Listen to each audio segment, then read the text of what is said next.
بسم اللہ الرحمن الرحیم، اللہ کے نام سے شروع جو بڑا مہربان نہایت رحم والا ہے۔ اپنے آپ کو مصروف رکھو ورنہ غم اور مایوسی آپ کو فنا کر دے گی۔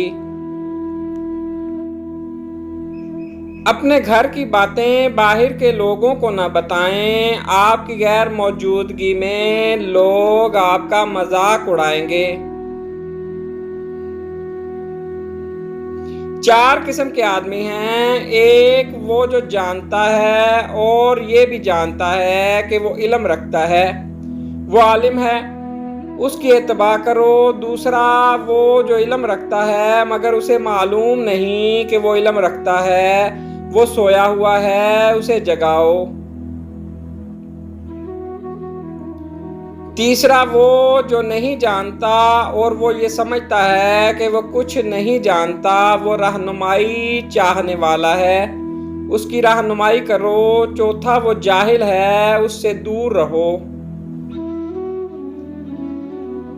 اے دوست، ان لوگوں میں سے نہ ہونا جو علماء کا علم اور دانش مندوں کی حکیمانہ باتیں جمع کرتے ہیں مگر عمل بے وقوفوں جیسے کرتے ہیں۔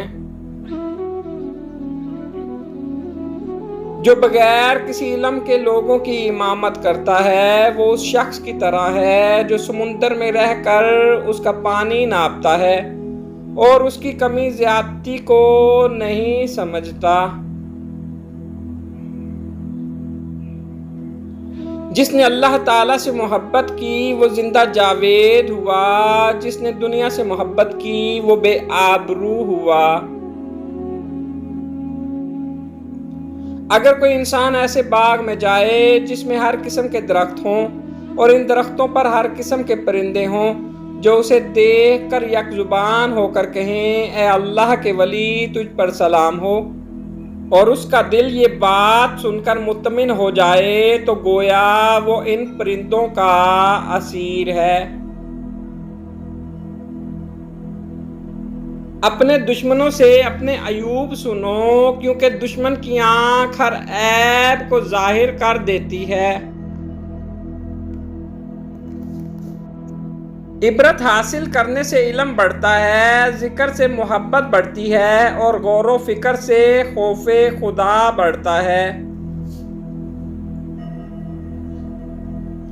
اگر لوگ اللہ تعالیٰ کی عظمت میں غور و فکر کریں تو کبھی بھی اللہ تعالیٰ کی نافرمانی نہ کریں۔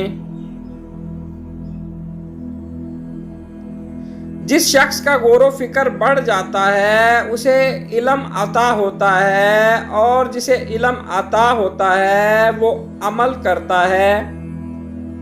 Please like, subscribe and share.